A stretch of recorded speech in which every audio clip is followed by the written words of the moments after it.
Iya, sebelumnya Bismillahirrahmanirrahim. Assalamualaikum warahmatullahi wabarakatuh. Waalaikumsalam warahmatullahi wabarakatuh. Amin ya Allah, amin ya rabbal alamin. Iya, memang sebenarnya beliau itu baik menurut saya ya. Beliau baik dari sisi iman, baik. Kemudian beliau termasuk penopang keluarga. Baik, saya melihat itu baik semua. Cuma ada kekurangan, namanya orang itu kekurangan pasti ada lah. Ya kita itu ada. Nah beliau itu kekurangannya hanya satu, kaku. Yang kedua keras, yang ketiga emosi, hanya itu. Nah kalau dilihat sholat baik, ngaji baik, semua baik, puasa baik, semua baik, bilang gimana? Tiga-tiganya itu harus direparasi. Nah yang harus direparasi itu kaku, namanya keras, bengkel kan reparasi. Ya, sama emosi. Nah memang pada waktu itu beliau memang mencoba membantu saudaranya, tapi salah jalan gitu loh. Karena nggak tahu, gitu loh. Maksud beliau baik, maksudnya baik, tapi salah jalan. Nah akhirnya disitulah Allah melihat ini sudah masuk nisabnya, ujian yang bentuknya musibah ini harus diturunkan. Nah di situ saya langsung tahu. Dan pada waktu itu saya lihat memang di punggungnya itu memang ini nggak bisa sembuh dalam waktu cepat kalau saya bilang itu. Kalau ngereng-ngereng saya takutnya pada waktu sakit yang benar itu kan menghilangkan energi banyak, tubuh banyak sehingga beliau pasti nggak bisa makan. Saya berpikir ini di rumah sakit aja. Kalau di rumah sakit kasih suntikan apa, insya Allah saya tahu. Makanya udah di rumah sakit nanti suntik begini gitu aja. Cuma saya nggak tahu beliau mau gimana. Tapi menurut beliau setelah sembuh itu cerita, saya tidak mau minta full. Saya minta suntiknya separuh aja, bagus. Gitu ya? Kenapa gitu minta separuh?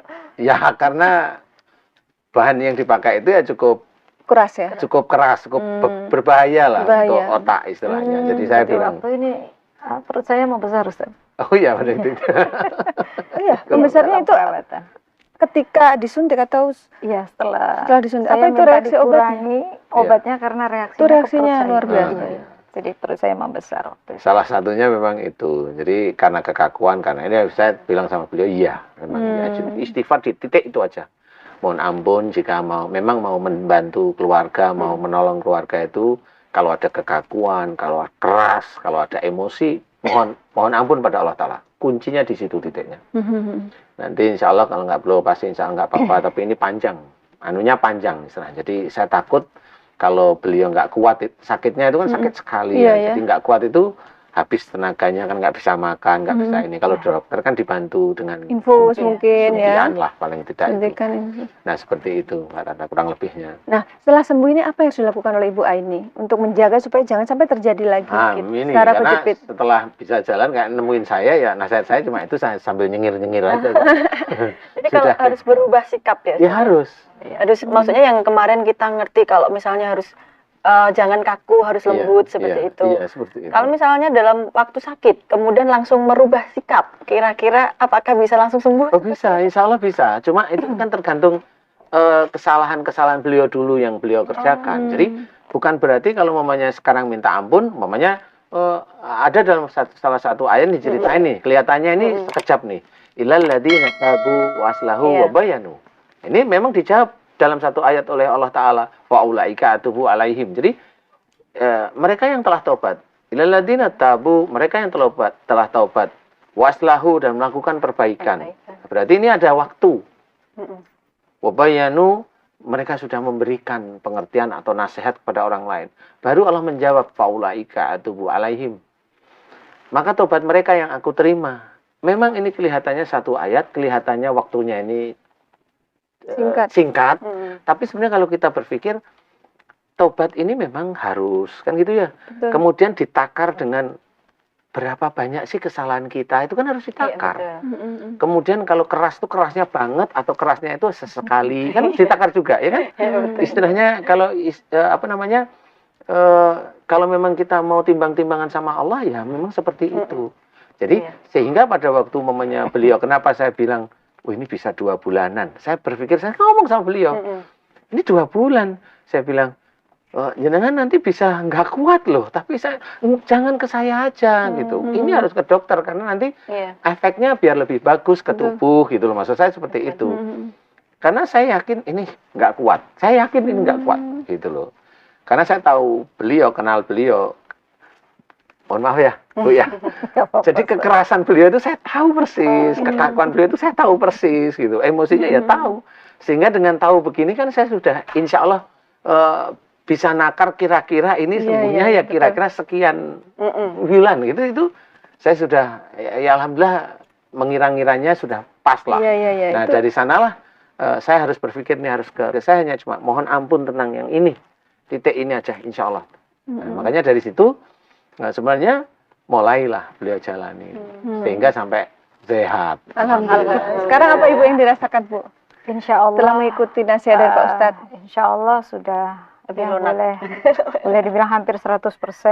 Udah ya, secara Karena kesehatan fisik sudah alhamdulillah ya, nggak ada keluhan lagi.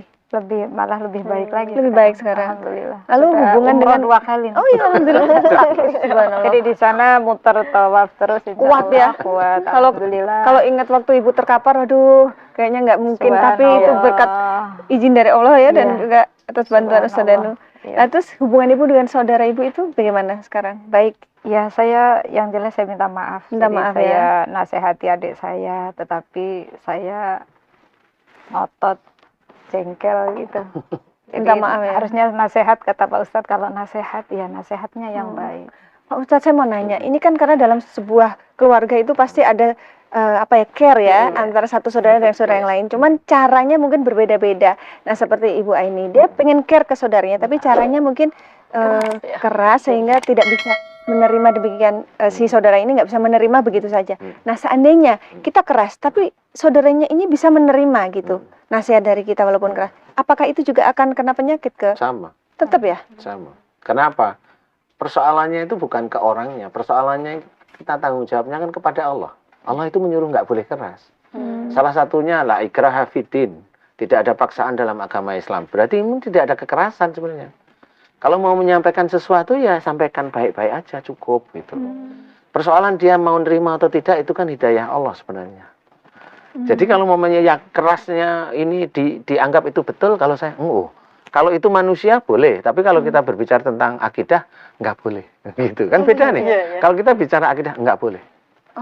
Kalau sudah bicara akidah, keimanan, yang keras itu salah. Walaupun kita bisa memahami misalnya, walaupun orang lain kakak saya keras misalnya, tapi saya memahami emang karakternya gitu ya, saya menerima gitu. Iya nerima, tapi kan kepaksa ada kepaksanya sebenarnya.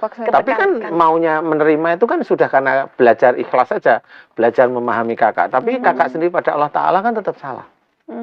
Seperti itu. Iya. Jadi terus pengobatannya itu maksudnya kayak ganjaran dari Allah itu seperti itu. Iya, salah satunya kayak begini, salah satunya. Kalau mau ya silahkan, nggak apa-apa.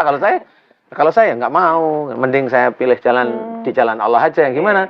Memberi nasihat dengan lemah lembut ya. Udah itu aja jalanin. Kalau mereka tidak mau ya sudah nggak apa-apa. Kenapa mereka itu? Nanti kan mereka itu kan pikiran kita. Kalau beliau tidak mau, beliau sudah akil balik, momennya sudah menikah, sudah punya anak, sudah pilihan sendiri. Dia mau masuk surga, mau masuk neraka, dia sudah milih. Kita sebagai menghormati seorang aja, ya. Saudara ya, kita sudah memberikan nasihat. Tinggal aja biarin. Beliau terbuka nggak hatinya, serahkan aja sama Allah Ta'ala. Kita nggak bisa memaksa. Betul. Tugas kita hanya menyampaikan ya. Iya, kita menyampaikan. Nah, kalau beliau itu ya harus gitu. Awas kalau enggak ya.